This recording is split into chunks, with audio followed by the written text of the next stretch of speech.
शिव पुराण में इस बात का भी वर्णन है कि कलयुग में मनुष्यों का आचरण, व्यवहार और उनके कर्म किस प्रकार के हो जाएंगे।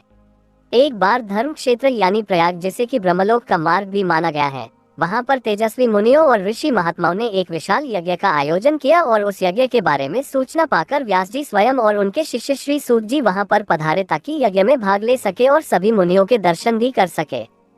सूत जी का कहना। सूत जी का आना सुनकर सभी मुनियों ने उनका स्वागत सत्कार किया। उनसे पूछा कि हे पुराणों के ज्ञाता, आपने तो पुराणों को जानने वाले श्री व्यास जी से पुराण विधा को ग्रहण किया है। आप भूतकाल, वर्तमान और भविष्यकाल को भी जानने की शक्ति रखते हैं। आप स्वयं कथाओं के भंडार हैं। सभी ऋषि और मुनियों ने उनसे कहा कि हे मुने, आप हमें भी कृतार्थ करें और आपका यहाँ पर आना यूं ही नहीं हो सकता। आप किसी आवश्यक कारण से ही यहाँ पधारे होंगे। तो हे मुनि, आप हमें यह बतलाने की कृपा करें कि कलयुग में मनुष्य किस प्रकार के कर्म करेंगे।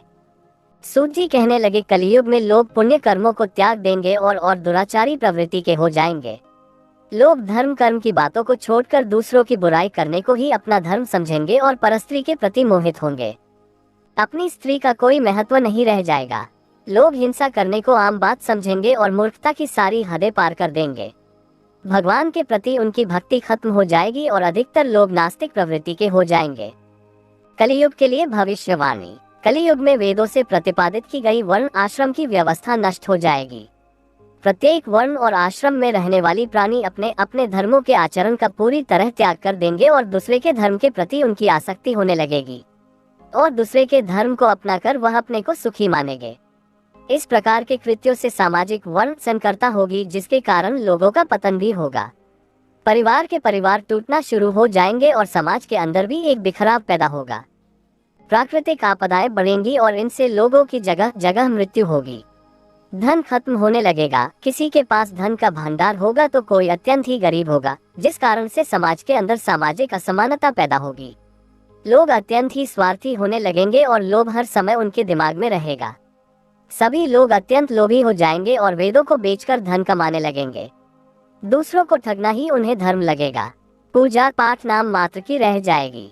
ब्रह्मज्ञान का पूरी तरह से ब्राह्मणों में लोप हो जाएगा। क्षत्रिय अपने धर्म का त्याग कर देंगे और कुमार के रास्ते पर चलेंगे।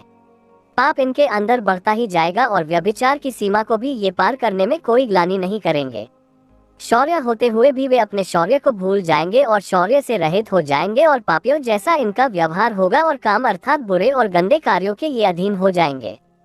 वैश्य धर्म से विमुख हो जाएंगे और अपने सभी संस्कारों का त्याग कर देंगे। गलत रास्तों पर चलना और गलत कार्यों को करने में इन्हें कुछ भी बुरा होने जैसा एहसास नहीं होगा। धर्म के प्रति इनकी कोई रुचि नहीं रहेगी और हर चीज में बस नाप तौल पर ही इनका ध्यान रहेगा। कलयुग में लोगों के कर्म और व्यवहार। सभी लोग धर्म कर्म छोड़कर अच्छी वेशभूषा से सुशोभित होकर व्यर्थ ही घूमेंगे, अर्थात बिना किसी आवश्यक कार्य के वह अपने उपयोगी समय को नष्ट करेंगे। वह कुटिल नीतियां बनाएंगे और दूसरों के प्रति ईर्ष्यालु रहेंगे और अपने धर्म के विपरीत कार्य करेंगे। कुकर्मी अर्थात गलत कार्यों में इनका लगाव होगा और वाद विवाद करने में ही इनकी रुचि रहेगी। वह स्वयं को कुलीन मानकर सभी धर्मों में विवाह करना आरंभ कर देंगे।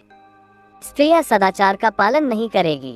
स्त्री अपने पति का अपमान करने में जरा भी संकोच नहीं करेगी। सास ससुर के प्रति घृणा का भाव उनके मन में रहेगा। गंदा भोजन करने में ही उनको आनंद मिलेगा।